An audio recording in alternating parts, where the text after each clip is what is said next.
Today's episode of Socially Democratic is now available on Patreon. Join our Socially Democratic community for a free or for as little as $2.50 a month, and you can help support the show. And when you sign up as a campaign organiser, you get access to our premium episodes and a free ticket to one of our live shows. Plus, you get the Haters Hate and the Rest Vote Labor merch. And we'd like to thank our latest member, Dylan, for joining our Patreon community. And when you do sign up, make sure you check your inboxes from our producer, who'll be asking you for your shipping address so we can send out the merch to you. Today's episode is also presented to you by Dunn Street. Dunn Street is a campaign agency that specialises in community organising. We only work with people that want to build power to make the world a better place. We develop community engagement strategies to win campaigns, both big and small, and we train engagement staff and volunteers in the Marshall Gantz framework of leadership, organising and action. And if you want to create change in your community, then hit us up at dunstreet.com.au. Today's episode is also brought to you by Morris Blackburn Lawyers. Morris Blackburn believe the law should serve everyone and not just those who can afford it. Murray Bees has been fighting for workers' rights in Australia for more than 100 years, and they've helped more than 500,000 people get the compensation that they deserve. And if you've been injured at work or on the road, then you may have a claim through your superannuation. So for expert and empathetic legal support, call Morris Blackburn Lawyers today. Hello and welcome to another episode of Socially Democratic, your weekly centre-left politics and organising podcast that's out every Friday that dives into the campaigns of the day, the people leading them from home and abroad. And obviously today is our final of our 4-part episode where we recap the Queensland state election that happened on Saturday. And don't forget, this week we've also got our third installment of our weekly US presidential election recap with Cuddy Parsons and Ross Morales-Ricetto. And also don't forget to follow Social Democratic on our new social media platforms, including YouTube, Facebook, Twitter, Instagram, and LinkedIn. Okay, let's get to today's episode.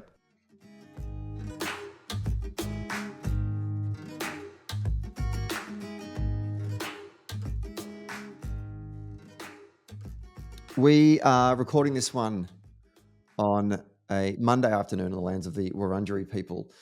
And joining me for the last time in this series is the former Deputy Leader and Queensland Treasurer, Jackie Trad. Welcome back to Socially Democratic. Hello, Stephen. And he was a former Labor Secretary for the Queensland branch of our fine party and now is head of an actor, Evan Moorhead. Welcome back to Socially Democratic. Thanks, Stephen. Okay, so this is our Queensland election recap episode. Before I throw to our two guests and start to get their initial reactions, let me just run our listeners through the results as they stand right now. 68% of the vote has been counted. There are still 10 seats in doubt. The LNP are on 48 seats. 47 was the magic number. Labor on 30. The Greens are on 1. Cat is on 3. Other 1. In terms of primary votes, the LNP had a 6% swing to them and picked up 13 seats at this point in time. That puts them on a primary vote of 41.9, just a tick under 42%. Labor had a 6.8% swing against its primary. They're on 32.5 and dropped 13 seats at this point in time. The Greens didn't have a swing to or against them on their statewide primary. They're at 9.4. One Nation basically held as well, 7.8. Katter also had held 2.6. Other, no change as well, in 5.5%. The seats that are still in doubt at this time and I'll just quickly run through them. Aspley, where the Libs are ahead. Capalaba, where the Libs are a likely gain. Gavin, where Labor is ahead. McAllister, Labor are a likely hold. Marani is where Katter are currently ahead. Mulgrave, the Libs are ahead. Pine Rivers, the Libs are ahead. Palmerston, the likely Lib gain. South Brisbane, a likely Labor gain from the Greens, and Springwood, a likely Labor hold. I'm not going to go through the seats that we lost. We might do a bit more about that when we go into sort of, where we saw shifts away from the government. But to you, first of all, Jackie Trad, just your reflections as the night progressed? How did you enter into it at 6 p.m. when the polls closed to where you're feeling throughout the evening? Thanks, Stephen.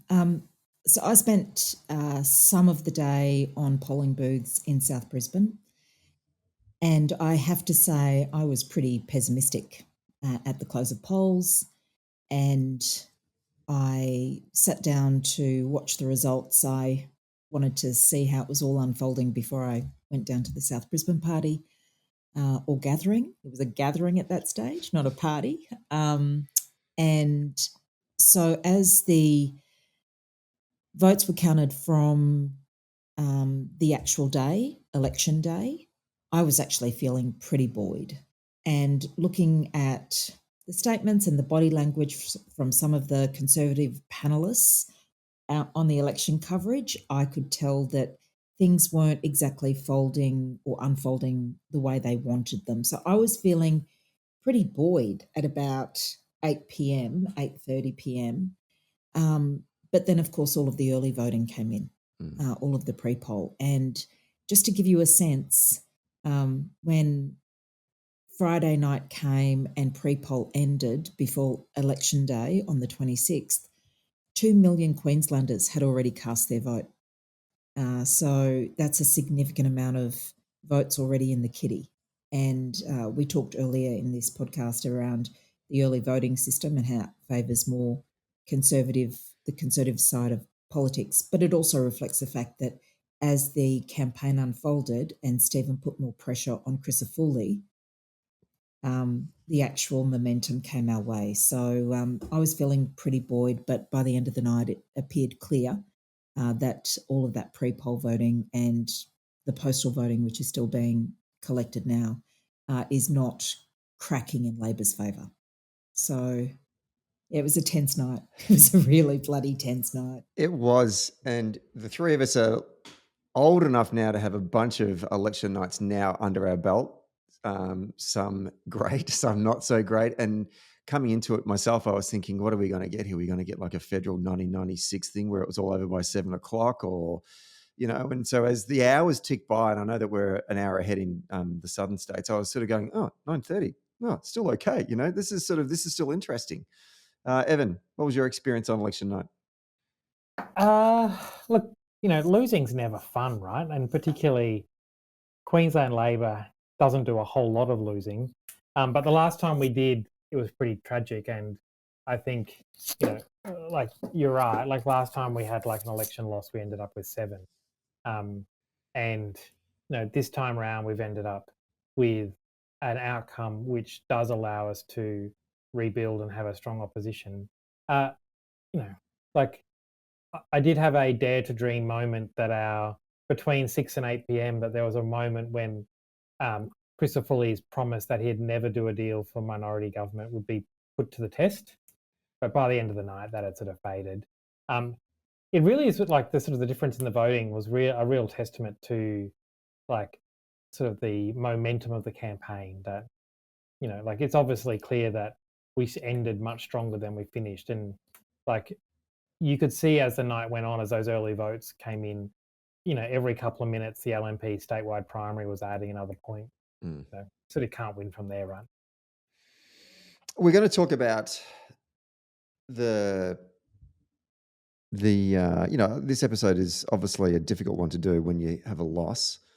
And I don't want us to be away with the fairies, but I also do want to acknowledge, and I think both of you will definitely concur with me on this, that there are some silver linings that even have come out of this campaign. And I think one of them is that, and the three of us are campaigners, is that there is such a thing as campaign effect, in that there are a lot of social commentators or political commentators, 4 months out, 3 months out, a week out, or however long ago, saying, look at the polls, it's done, it's finished. And not saying that Labor should pack up and go home, but certainly not suggesting any strategy designed to try and turn it around. There are folks out there that I know that even within our own party, that just look at polls and say, okay, that's it. that's the result, and there's nothing you can do about it.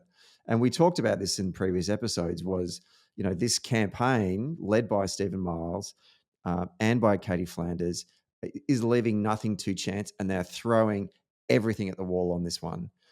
And, those guys should be so proud of what they've achieved. I know that we're in it to win it, right? We're the Australian Labor Party, and we want to win elections and we want to win government. But, from a campaigner's perspective, looking at the way that they stuck at it, they had a strategy, they were focused, they didn't blink, and they ran it all the way up until 6 p.m. on Saturday night, is incredibly commendable. And I actually want to name, some of the field organisers out there, and Sasha and all the volunteers and everyone a part of this whole campaign. It says that you can turn shit around, Like, yeah, things weren't great a while ago, but God damn it, like I often wonder to myself, if we had a couple of weeks up our sleeve, what might have happened? Because I just feel like voters were starting to sort of tune in and go, oh, hang on a minute. Like we talked about, just placing the seed of doubt in the minds of a voter when they walked in there, right? And I just felt like Stephen and the team just probably needed a couple more weeks. And, who knows what could have happened. They were my reflections just watching the results come in. Evan, you obviously got some thoughts on that. I think it really shits me, Stephen, when every election for the last couple of years, you've had someone in the commentariat write a piece which says, do campaigns matter? Do they make a difference? And sort of the view that says that elections don't make a difference, and they do, right? And this one did. It was interesting. It was a big debate. And Labor sort of brought on the big debate, right? When you had an opposition leader who I think made a big strategic error, right? In terms of he tried to do small target and behave like he'd already won the election at the same time. You can't I think the days of small target are coming to an end, right? Like I think voters are seeing that they want a sort of big idea to hold it all together. And I think the Labor guys did that. But I think Christopher Foley's like trying to be tricky and do this small target, small target, bad mimicry of Scott Morrison 2019, while at the same time behaving like you're on track to win seems like an extraordinary campaign failure. And it did make a difference. And the disappointment on election night as those early votes come in is a testament to the fact that during the campaign, the momentum was hitting. And by the end, we were making people think the hard thoughts about what a Christopher Foley government would be like. I wonder what the primary vote would be for same day, for on-day voting for Labor, and then compare that to then the early vote primary, because I reckon it would be substantially different. Yeah, it was as the night was unfolding. I mean, if you saw the figures coming in earlier on in the night, even Bundaberg, one of the early booths that came in Bundaberg, I think Tom, that booth, and it was a small booth, and you can't rely on the first booths that come in because they're very small. But I think Tom was polling at about 47% primary in that small booth. And so if that was just on polling day itself, and if you extrapolated that, and I'm sure there'll be all of these mathematical geniuses in various political offices crunching those numbers, but the election day swing was very different from what happened on the first day of pre-poll. But just taking up, those broad observations around the effectiveness and the importance and the impact of campaigning. News pollers out there trumpeting their accuracy around the poll, but they had a poll just a little bit out from a month before polling day, and Labor was on track. I mean, the two-party preferred was tracking at about 45-55. And if that had transpired on election day, Labor would have been reduced to about 14 seats in the state parliament. And we're on track to pick up 30 to 34 seats. So that's the actual impact of the campaign. The actual impact of the campaign is that the Queensland Parliament doesn't have an overwhelming LNP majority, and it does have a strong Labor opposition, that's going to hold this government to account. So Queenslanders may have voted for an LNP government on Saturday night, but they also voted for a strong opposition, and we can't lose sight of that. And that's our obligation and responsibility going forward. Yeah, absolutely. There seem to be fault lines in the results from comparing the southeast of the state to the rest of the state. Obviously, the Tories had a lot of gains in those regional centres that we spoke about in the previous episodes, but wasn't as much the case in certainly in Brisbane. Jackie, to you first. What are your takeaways from that? The issue of crime really was the dominant issue in the regions. You have smaller communities where people affected by crime, there's a real sort of there are big feelings around it. I mean, of course, people affected, victims of crime, people empathise and sympathise with them considerably, but it was just felt more in the regions, particularly if you look at Townsville, where, the swings there were from, 9% to 14%, so significant swings in that Townsville community. Far North Queensland, again, there were some significant swings against Labor. Cairns was really strong for us. We minimised the swing against Labor, but again, crime was an issue. So, whereas in the southeast, the cost of living issue was the dominant issue. Crime featured, but cost of living absolutely dominated. And I think the LNP capitalised on people's fears around crime. And they had been running this agenda for a very long time, Stephen. So they didn't come to 2024 without having laid a considerable amount of groundwork with the help from conservative media outlets to really drive home a sense that crime was a real crisis, and that was their single mandate. And it really impacted in the regions more than anywhere else. Evan, is it worth to look at, say, a region like the seats in the Cairns area, because there are 3 seats there, Mulgrave, Cairns itself, and Barron River, that and run Cook, along, so 4. and Cook as well. Yeah, but then, I mean, doesn't Cook all the way basically go to the? Cook's a big electorate. Torres Strait. It goes all the way to the top, right? Yeah, okay, yeah. But I mean, it's sort of like those 3 seats that are in the sort of quote unquote metro area or greater area of Cairns. We've lost Barron River. It looks like we're going to lose Mulgrave. What happened, do you think, in those, to the point that Jackie's talking about in terms of the crime being an issue? What happened there that didn't sort of happen in the seat of Cairns? I mean, I know that there are changes in the demographics between those 3 electorates, but even still, I mean, I don't know. I worked on that campaign in 2012. I felt like the people of Barron River didn't seem that much different than the people of Cairns. No, I think there is, I think you've got to not pull them together. I think Cook and Mulgrave have their own challenges in these elections, and that is you end up with a wide array of candidates. You end up with a One Nation candidate, a Katter candidate, a Liberal candidate, and you end up with people getting elected on low 30s, high 20s primary, and it just gets messy, and that's pretty hard for our side of politics too. Up there, you end up with populist right-wing parties harvesting grievance.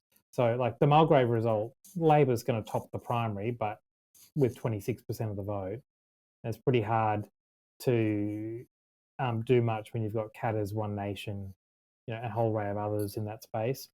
And Cook is like Evan, just on Mulgrave, I will add that the Labor member resigned 2 weeks before the campaign proper started, and that really just disenfranchised it really did impede our ability to get our candidate in the field and really campaigning hard.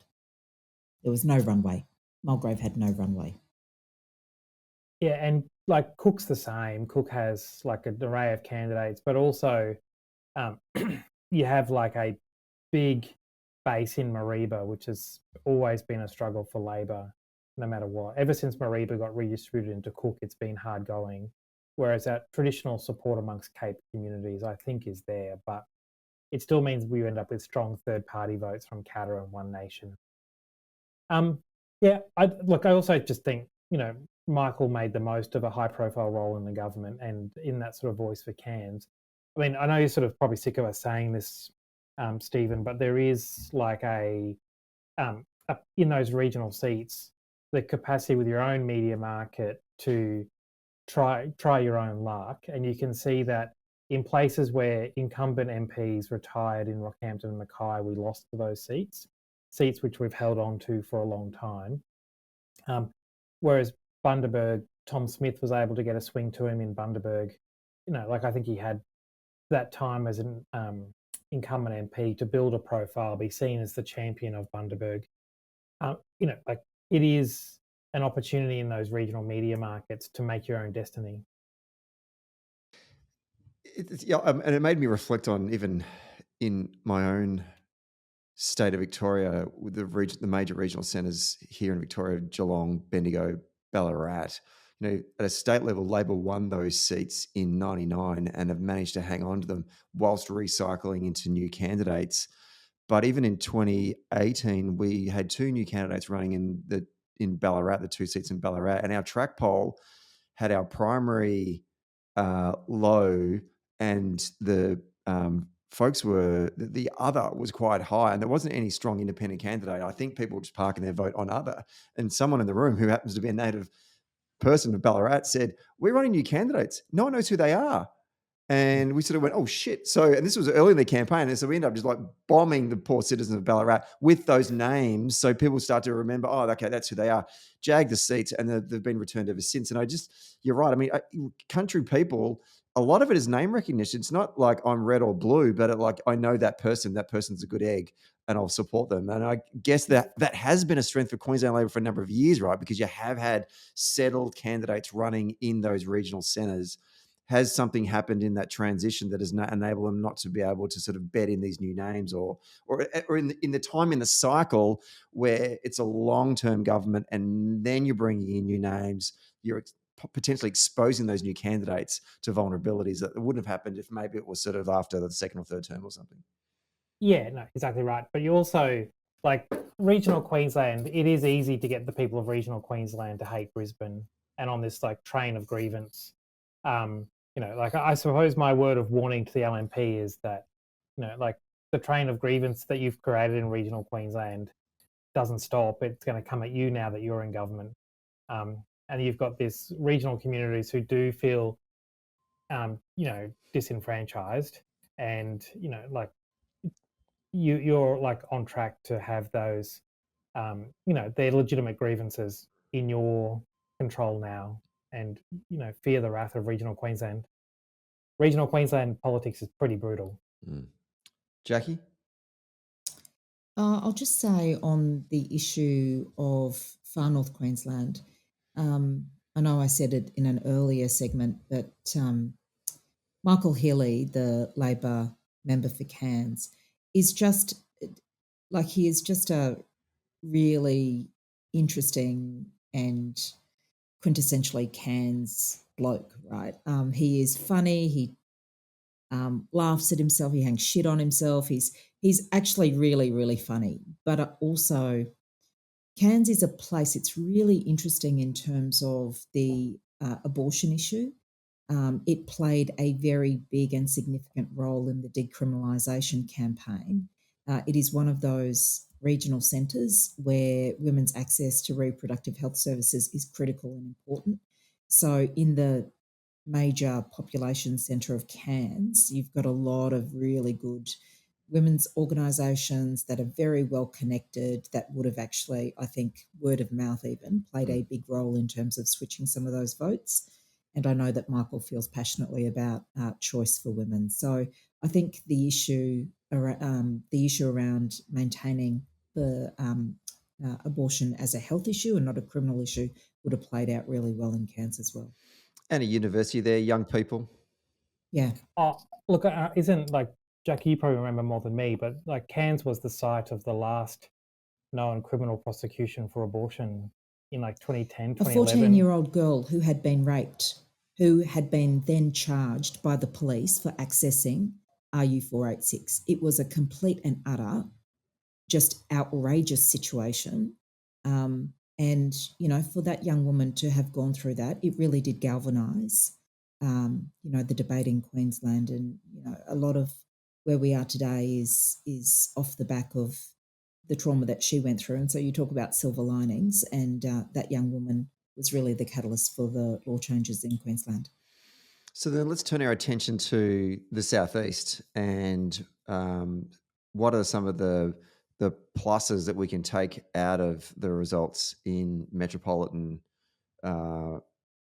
Brisbane. To you, Jackie, first of all, obviously South Brisbane. I'm interested to get your thoughts on I know it's still, as I said at the top of the show, it says ALP likely gain. Actually, no, sorry, let's not do that. Why don't we do Central Queensland first, and then I'm just going geographically. I'm moving down the side of the country here. Why don't we do Central Queensland now, and then we can move to the southeast? So, Jackie, I want to get your thoughts on what happened in Central Queensland. Yeah. I mean, Central Queensland was a terrible wipeout for Labor, and there's no way to dress this up. The swings were terrible in some of the seats that we actually held on to in 2012 when we lost so many other seats and we were reduced to 7 MPs in Parliament. It was a shock. It was a shock to lose Mackay and Rockhampton. Keppel, and I really do want to pay tribute to Brittany Lorga, who I thought was a fantastic member and just was really pushing shit uphill this campaign, but every day worked her guts out. Gladstone we retained, which is fantastic, and it's in the federal seat of Flynn. But look, I think that one of the things with Central Queensland is there was real problems locally in terms of the Labor community, and you had someone who was a very successful former member in Rob Schwarten coming out in the media and really talking down Labor's chances, and it was almost like giving permission for Labor voters not to vote Labor. And the other thing is he's managed to, like, the problem is there's Margaret Strelo who was a member of the Labor Party, very popular individual. She ran against the Labor candidate and directed preferences away from Labor, and that's all about her enmity with Rob. And so it's that sort of situation where the toxicity of relationships has bled out into the broader Labor brand. And I just think the lesson there for us is disunity is death, full stop. Disunity is death, and it leads to these sorts of outcomes. And it's a real, real loss to Labor, and it's a real loss to those Labor workers, all of those labourers and workers in Central Queensland. And if you're not careful, that shit beds in, and then all of a sudden a generation goes and you still haven't won it back, and you're even further and further behind the eight ball. Like that's happened in my part of the country in like Latrobe Valley. Labor, that used to be a Labor heartland, and now we haven't won there in since friggin' Braxy's era. So you've got to be really careful, that kind of shit. And the same sort of stuff happened basically. Should we go down to Brisbane and just get your reflections? I might start with you, Evan. About what do you think, broadly speaking, across metropolitan Brisbane, are the silver linings from the results that we've got coming out of Saturday night? Look, obviously the the metropolitan seats where the Greens have been talking up their game, as they always do, right? Like every time they put out a brief saying they're going to win 10 seats, like this time they went backwards in most of those seats. They look like they're on track to lose one of their seats in South Brisbane, and for a large part of yesterday and Saturday night, they're on track to lose the other. I think that's a silver lining in that we've proven that the idea that the Greens are this inevitable marching force of politics is just a myth. So, I think we've been able to push back on that. Some of the disappointing results in, some of those outer urban results were a bit, a bit sad to see. MPs, like Ali King and Nikki Boyd on the north side, and Kim Richards and Don Brown on the south side. These sort of losses of seats in that those sort of urban fringe seats were sad to see. We did manage to hold seats, like, really interesting. Like, we held Springwood and Mansfield, which for a long time have been bellwether seats. Like, Mick Dabrini in Springwood is the first time we've been able to hold Springwood. Sorry, the first time that Don't jinx it, Evan. He's only 700 ahead, so like he's still ahead. He's going to win. I reckon he'll hold it, but let's not jinx it. It'll be the first time the seat of Springwood's been held by an opposition MP in 100%. in the 38 years it's existed. And what's that down to, do you think, Evan? I think obsessive campaigning by Mick Dabrini. Mick came from a union organising background before politics. You've seen it in his part of the world, and has just been obsessive about it for a decade. I think Corinne McMillan in Mansfield has been able to leverage a high-profile role as an educational leader, and has also managed to leverage deep connections in with migrant communities in that part of the world to maintain deep community support. I think the LNP tried to run a culturally diverse candidate there as part of their strategy, but I think it just looked like you can't do that without deep connections. The candidate they'd run in Mansfield, they'd previously run for the federal seat of Brisbane, I think, at the last federal election. So, sorry, not the federal seat for Brisbane. Had previously run against Grace in 2020. So, I just think you can't beat that direct community connection that Corinne McMillan brought in Mansfield. Can we talk about, I was just going to you before, Jackie, and I want to do that now, South Brisbane, shit night for the Greens. Now, I could be wrong, but I'm certain that if Labor is to win back the seat of South Brisbane, it will be the first time the Greens have lost a seat that they had previously won at a general election. Now, they won Northcote at a by-election and then lost it at the subsequent state election in Victoria, but they've never lost a seat that they won at a general, which I think is significant because that is the first time we've seen them regress in that respect, which I think shows Labor people you can slay the dragon to start with, and that can give us hope. But I think it speaks to a wider kind of implication for the Greens in terms of how Labor is, what stories we're talking about, what our narrative is, how we're focusing our campaign in those types of electorates. I just want to get your takeaways from what you saw coming out of the inner city from the Labor campaign, and what can we take from that going forward in terms of, at a federal and a state level across the country? What were the ingredients, do you think? So this is going to be very interesting. Well, can I say a very big congratulations to Barbara O'Shea, but also to Sasha Marin.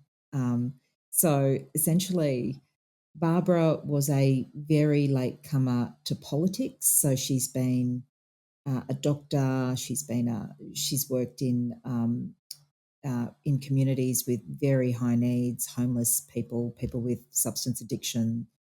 She's an incredible individual, an incredible woman. And I think the seat of South Brisbane is very well served if she is elected by someone who knows what it's like to get up every day and work. This won't be Barbara's first job, unlike if Amy loses her seat, the former member for South Brisbane. So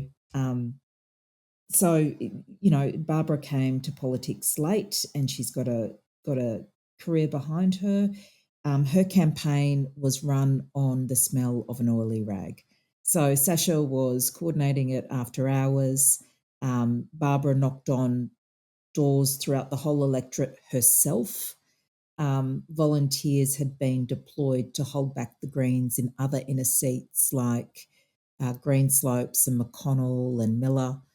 So our volunteers were really spreading themselves out quite thin. But still, Barbara managed quite a significant primary vote. The defining difference this time is that the LNP decided to preference Labor, and it's a simple mathematical equation. Last time the Greens got elected with 5,000 votes from the LNP because the LNP were basically myopic about, removing me from Parliament. But this time they made a decision that they would preference Labor. And ultimately, as long as we stay in a very strong position on top of the LNP, Barbara should get elected. It's a simple mathematical outcome. But I will say this in terms of some of the real issues for us as Labor people, as progressives who actually know what it means to deliver, not just, talk up, but actually work hard, get in, deliver, and make really difficult decisions. We had in Stephen Miles someone who could talk to progressive voters. We had in Stephen Miles someone who, for the first time in, I think, quite a number of decades, well, not since Kevin Rudd, has someone been able to connect with young voters like Stephen did. Stephen, for the first time, we had young people coming into polling booths and only taking Labor how to vote cards en masse. And I think that is just a tremendous indication of the type of campaign that Katie Flanders and Stephen ran, but also what we were out there advocating for. So that was a really strong element to what resonated for people in South Brisbane. And the fact that you had the Premier of the day up there defending and fighting for abortion rights in Queensland went a long way in South Brisbane. The other thing I want to say is, I've worked on a lot of polling booths. I was in Greenslopes. I took my mum to vote there for Joe Kelly. And the Greens have this tactic where they run 93 candidates for all of the seats, but then they saturate all their efforts into key seats. And we've talked about this before. So on pre-poll, they had, 10 Greens handing out how to vote cards for, basically a traffic that didn't require more than 2, right? But it's all about building this atmosphere on the polling booths that it's inevitable that everyone's voting Green and, it's a bit of a party atmosphere. And for me, the result in South Brisbane on the night did not reflect how things were feeling at the polling booths that I was on. And that's because I think a lot of voters are going in there just going, I'm going to take one of their how to votes because I just want them to stop talking to me, because every 5 metres I'm having someone in a Greens T-shirt yelling at me or wanting to talk to me about how they don't take corporate donations, but they do take donations from big, big millionaires, how they don't take corporate donations and they're going to provide all of this stuff, which they can't do because they can't form government. So I just think a lot of people take their how to vote cards and make their own decisions in the privacy of the polling booth. And I think there's the law of diminishing returns, and it's actually biting them on the polling booths. I also think that, the member for South Brisbane has not been very responsive to her community. There are lots of things happening that she just hasn't engaged in. So she hasn't been a very good member. That came through on the doors. The buyer's remorse element came through quite a bit on the doors. People just saying we voted for her, but she's not doing anything. And that's because they don't want to do anything for the community. They just want to build their party and then go into adjoining seats and try and win those seats. It's not actually about looking after the community. It's about building the Greens political party. And I think people have cottoned on to that. The last thing I'll say, and I'll end on this, is the Greens did not attack the LNP and David Crisafulli once.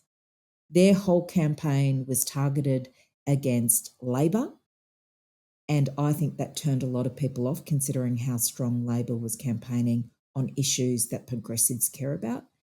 And the only people who actually went after the Greens was the LNP, particularly in my seat. They had some stuff out. But the Greens spent all of their time attacking Labor and not actually getting out there and trying to take on the Tories. And they do that every election, and I think people have gotten sick of it. lot to unpack there. I want to throw over to Evan on that. To that last point that Jackie mentioned, I understand that the Greens were starting to complain that we were apparently only focusing on the Greens seats and not enough on the LNP, which first of all is false, but second of all, a little rich. Is that true? That was sort of coming out of the post-election analysis?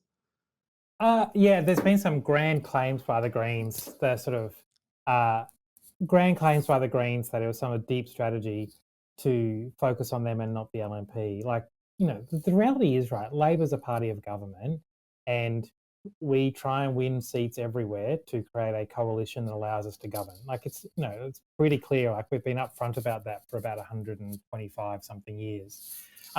So, I think the success against the Greens was that we made this a real choice for who runs the government, right? Like, we made people think about what's at stake, and Stephen took some big ideas to the election, and people in those seats weren't had to participate in that choice. Do you want a Liberal government or do you want a Labor government? Not, like in the past, they've had this comfort where they thought they're going to Labor government and thought they got a free kick at home.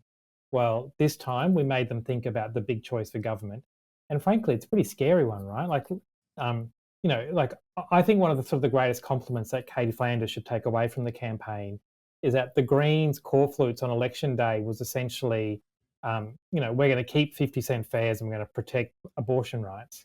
Essentially the Greens having to do a bit of Me Too on essentially the campaign that we had run. Because obviously their internal research had shown that that's the thing that people cared about. I reckon the other bit is that the behaviour of the Greens federally has really tarnished their brand. Like, the Greens have spent a long time building a brand as the people who aren't politicians, and some of their behaviour at a federal level is political and tactical, and I think seen pretty cynically, right? So I think they have done a fair bit of damage of turning themselves into just another political party. Particularly in that part of the world with Max Chandler Mather, who's invested in his own profile at the expense of creating broader relationships. I just think they've sort of missed the memo, and they're, they're, in this decline. We saw it with the Democrats in the 90s, right? Like the Australian Democrats, when you see, parties getting into, taking a grievance or taking an othering position and then start to stop decision making, or, you end up with people seeing through the initial soft and fuzzy and seeing what's actually sitting behind it. I think that sort of the green brand is no longer impenetrable as the Greens would have made people think. Jackie, I was going to say, yeah, Jackie, over to you, Jackie. I want to get your thoughts on that. I before I go to you, Jackie, to your point, Evan, like Max Chandler Mather has really shone bright. He has certainly become a very effective communicator for the Greens brand. Adam Bandt should be a little bit worried about his leadership. But by doing that, when you make yourself a big target, then there is accountability that you have to deal with as well. And I find this interesting about, is he prepared to put his hand up and say, yeah, okay, we took one on the chin in this campaign?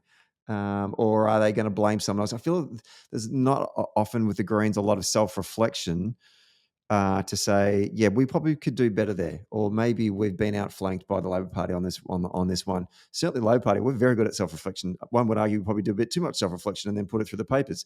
But from the Greens, I don't think we see that at all. And I'm just wondering what internally is going on with the Greens right now after that weekend, because that was not a good weekend for them, and where they go from there. Jackie, just want to get your thoughts. I think that Evan is totally right about their behaviour at a federal level.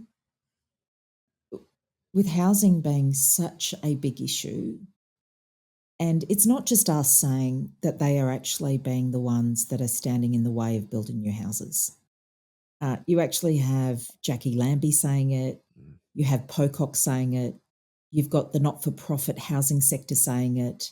You've got all of these people saying, can you put aside your petulant student politics to actually pass legislation that means that we can start building houses? But instead, they do, and Max is doing this because it's really clear. Max sees himself on a trajectory, right? And after the results in South Brisbane, I hope he does take an opportunity for self-reflection, because if I was Max Chandler Mather right now and I saw the results in South Brisbane, in Bulimba, in Greenslopes, then I wouldn't be very confident about the next election. Particularly with his track record of holding up housing legislation to enable housing construction. So I do think that one of the things that they have underestimated is they're fighting Labor, but on this issue, Labor has got so many other people from the community sector, from other political parties, who are basically saying this party is playing a spoiling role for their own political grandstanding, and we're sick of it. And I think people in the community are sick of it as well. Can we talk about federal implications? I don't know what network you guys watched on Saturday night. I was watching the ABC, and David Spears was very, very keen to put to Annika Wells, what are the federal implications going forward? As an outsider, doesn't history tell us that there are no federal implications in Queensland? Because, historically, you guys have been winning state election after state election after state election, but at a federal level, apart from 2007, we haven't been doing that great in Queensland. So maybe we should actually learn from that and say, well, Queenslanders are smart enough to know the difference between when we're voting for someone at a federal campaign and a state campaign. That being said, tell me otherwise. Are there federal implications in this? I'll start with you, Jackie, and then I'll go to you, Evan. Where are the federal implications in this result? Well, I think I don't think that anyone who was even a casual observer, let alone an avid observer of the Queensland state election, could walk away not thinking that cost of living is a crippling issue for people out there in the community. And if there isn't a really strong sort of suite of measures, and I know that federal Labor has done a lot in terms of trying to keep inflation down, but also assist Australians, all of Australia, with cost of living pressures. I know that they've done a tremendous amount, but there is still a strong, feeling out there that more needs to be done. And if we can't respond to that, I think that there's going to be some real problems, not just in Queensland. So for me, casual, and everyone from casual observer to an avid observer would know, people are just feeling like there's governments need to intervene and do more. And that's certainly what Stephen did with 50-cent fares, because that was immediate and people felt that it was huge impact right up front. So that was really good. So I do think that's a big issue. But the other issue, obviously, is we need to start campaigning. State elections over, federal elections just around the corner. I know it's like 7 months away. We've got Christmas, we've got Easter, but it's not that far away. We need to mobilise for campaigning purposes. Indeed. Evan, federal implications, what are you thinking? Yeah, I like it is like it is cost of living stupid. Like, it is the incredible effort by the Labor campaign to be running a campaign with cost of living top of the agenda as it is, and for it not to be the major attack from the opposition is actually a pretty incredible effort, right? Like, if you wanted to do a broad-reaching campaign to kill a government and you thought you could do cost of living, you would. That would have got a whole lot of more Brisbane seats, but they simply couldn't. Even, some of the key healthcare initiatives, like the GP clinics proposal from the government, were from the Labor government, were really targeted at doing health through a cost of living angle, because people do want bulk billing that, they're currently out of pocket for, right? So they had, measures to address cost of living. They announced more during the election. I think that is like a pretty incredible achievement, to not have cost of living grievances sit at the heart of debate. I mean, like, the orthodoxy for a long time has been that cost of living is something that people complain about. You can neutralise it, but you can never fix it. Like Stephen Miles ran a campaign where sort of a response to cost of living was front and centre, and probably made a huge difference in where we ended up at the end. Yeah, I do think there's like a message for governments everywhere in that, like, I think if you don't have a big idea behind it, sometimes the little grievances can get out of hand. And I think in hindsight, the crime grievance has been coming for a long time. And, that crime has been something which bubbles when, like I think some of the adventurous, sort of the more ambitious policies that Stephen did made that a big focus of the election, a big political debate. But in the absence of those big ideas, you end up letting those problems like crime bubble away, and after a while, they're too hard to rein back in. I want to get your thoughts on the this new Christopher Foley government, and what does Labor opposition need to focus its energies on in terms of applying pressure. You sort of said earlier, Jackie, that this isn't a sweeping, massive mandate for this new LNP government. They've obviously had, sizable swings to them in the regions, but certainly Brisbane, you could argue hasn't completely gone with them in terms of their agenda.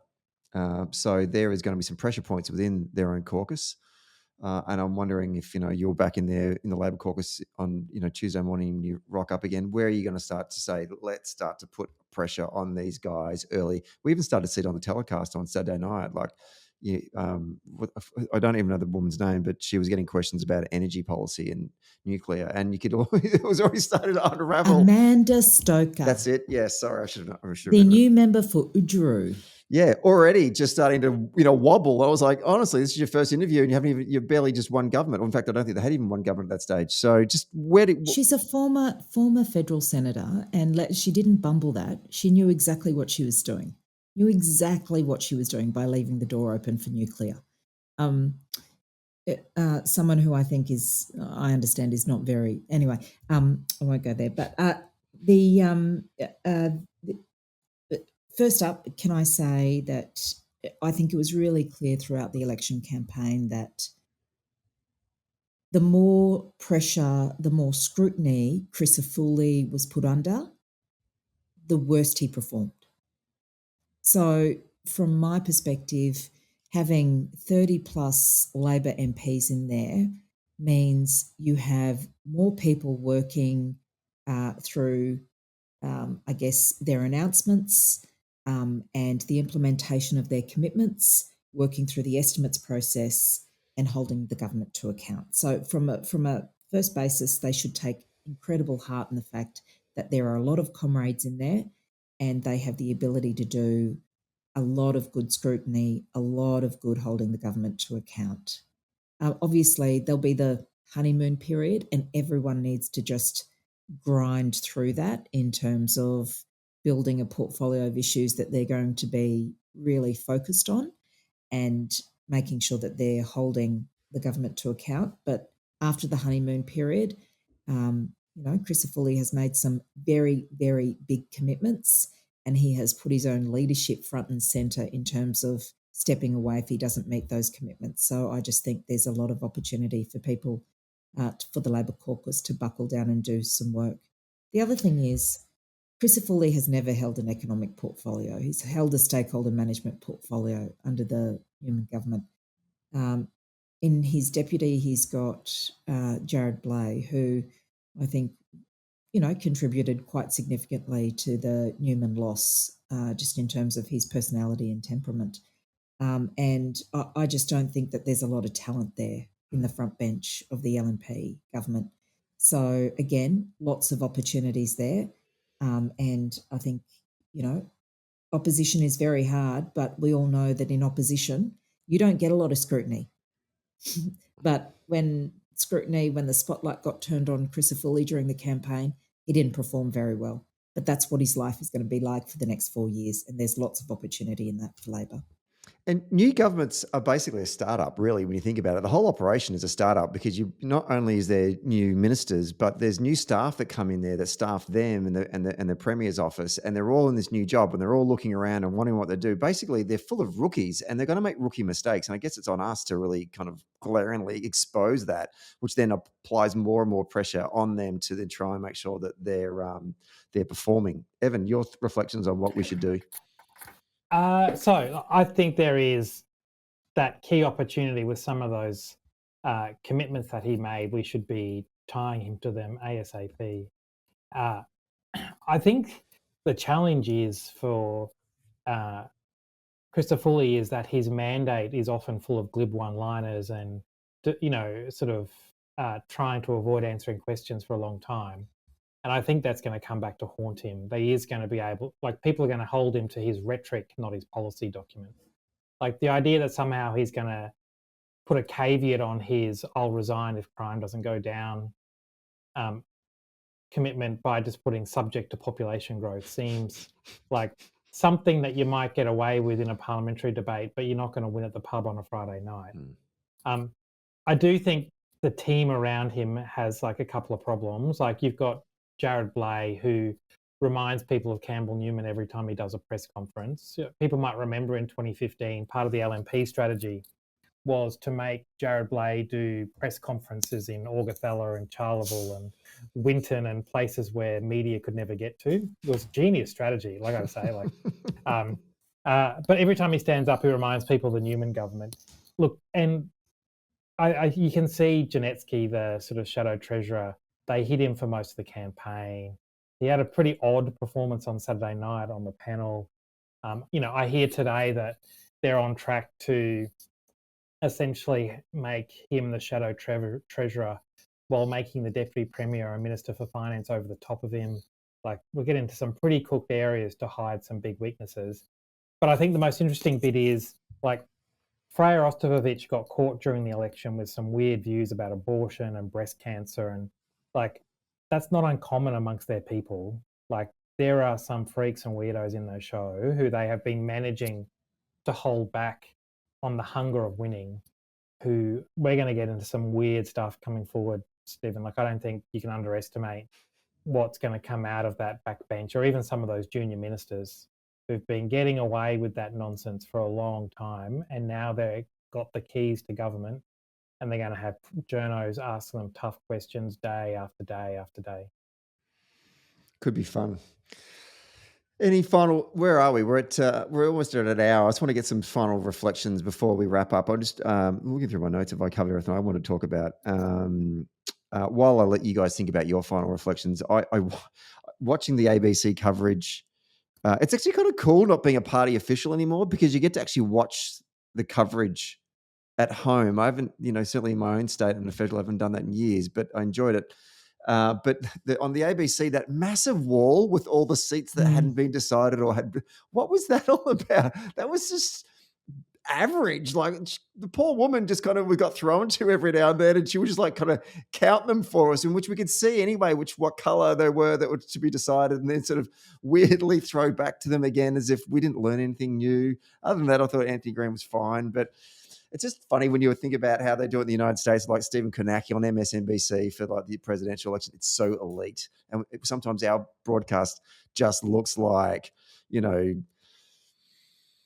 like midweek social indoor cricket comp versus, the IPL or something. I don't know. I'm trying to think of a sports analogy, but it looked amateur. ABC funding cuts. ABC funding cuts. That's, yeah.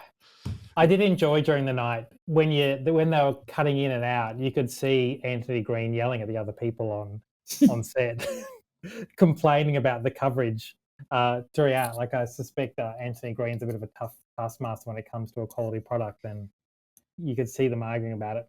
I actually reckon the big takeaway though, right? Like it is good to end the campaign with a purpose, right? We've sort of ended the campaign with a big ambitious and a big idea. Didn't die wondering. And that's left us, I think, in a better space as a party than we've been at previous election losses. That we actually, are starting with, a party that was sort of proud to knock on doors and put the case, and not feel like you have to apologise on a Friday night at the pub for being a Labor person. People are proud to wear the Labor badge. And I think that's like a much better place to start opposition than when we've been in the past. Hear, hear. Jackie, your final reflections. Yeah, 100%, Evan. It made a demonstrable difference in terms of mobilising volunteers and that translating into having persuasive conversations and converting votes. So it started from the top and it really ran through the whole campaign and the whole architecture of Labor's campaign. There's a lot of big messages to come out of this election for Labor people. There is, I think, a big, introspection piece we need to do around our connection in the regions and to really think about what we do there. I mean, the loss of Maryborough, I don't know what you think, Evan, having been the minister who actually got train manufacturing back up and running in Maryborough, the investments we've made in that community in terms of the real economic readjustment were significant, and to have lost Maryborough is a real blow. So we really do need to have a look at that and think about, well, when Labor does run a very significant program of support for economic restructure and jobs growth and economic growth, how do we maintain that and turn that into electoral support come the election in regional Queensland, particularly in all regions, Stephen, I would argue, because, we all know that jobs are sticky, and in urban dwellings, they tend to concentrate and stick together, and where they fall over, particularly, is in the regions and outer suburbs. And we need to do a lot more to stabilise the economic conditions there and work on cost of living. But, it's a big piece for Labor. There's a lot of good to come out of this campaign and the way that the campaign was run, but there's a lot of lessons in the result, particularly in the outer suburbs and in regional Queensland. I don't. To your point there before, Jackie, I think it was mentioned on the telecast, so it's obviously become public knowledge, but like 250,000 conversations were held by volunteers in those target seats. That's no small thing. That is no small thing. And you think about the seats that we managed to hang on to, a part of that is I'd rather have those conversations being had than not being had, So I think by the end of the election campaign proper, what was up to 300,000, Stephen. So there you go. Yeah. That's huge. Yeah. Really huge. It's huge. And, it bore fruit in Bundaberg. Yeah. Amazing result in Bundaberg. The most marginal seat, and Tom looks like he's going to hold on. Yeah. Love it.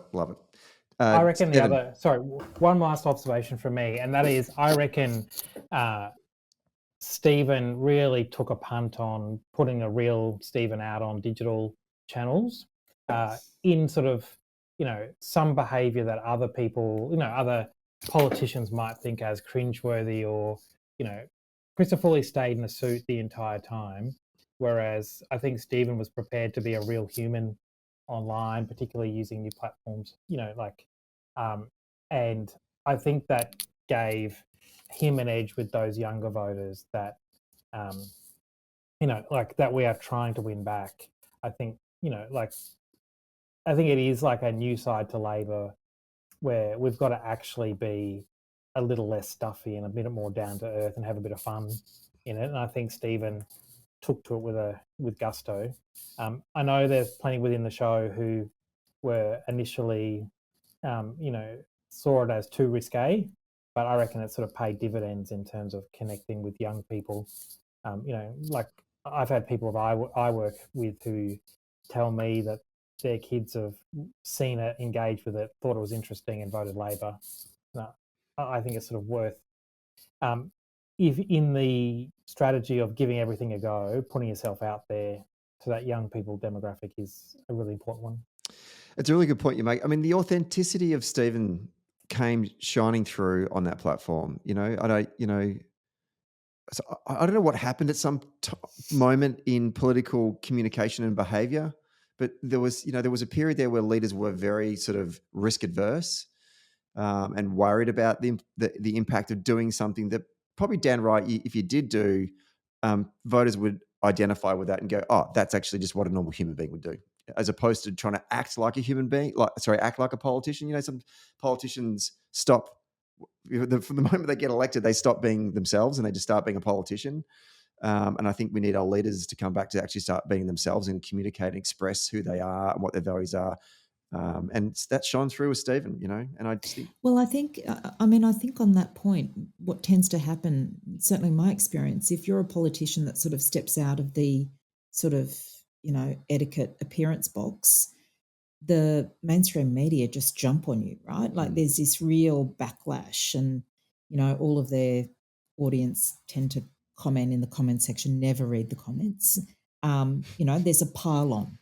But what actually talking directly to voters and being your authentic self shows is that, you know, people actually like that. They like the human face of politicians. And I think punters really do smell bullshit, right? And if you're you and you're not bullshit, then it's much easier to get your message across because you're fair dinkum, right? And I think that was one of the things as the campaign proceeded, and Chris Foley, like he just looked like he wasn't being honest about a really big issue.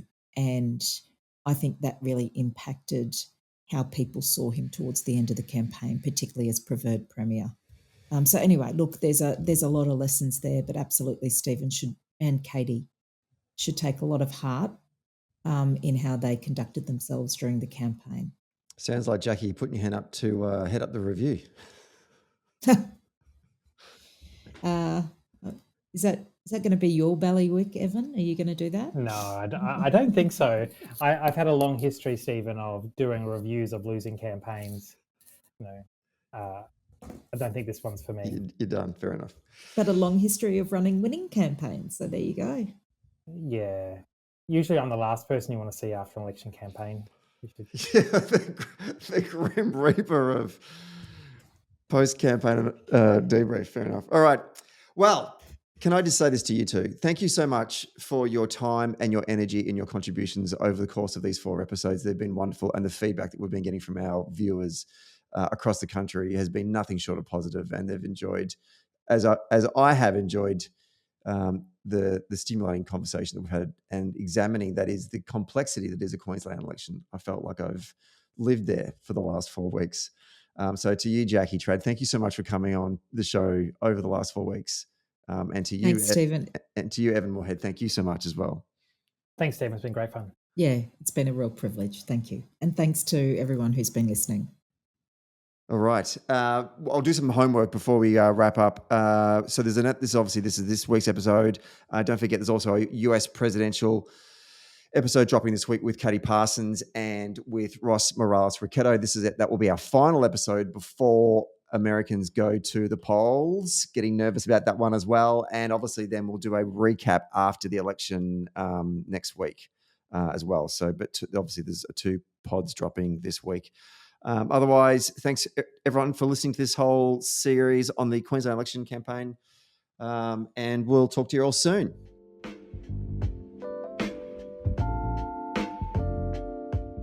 Thanks for listening to Socially Democratic. Did you like the podcast? Hit the follow or subscribe button and be sure to leave a review on Apple Podcast or Podchaser. And to get all the latest on Socially Democratic, follow Dunn Street on Facebook, Instagram, Twitter, and LinkedIn. And we'll see you next Friday.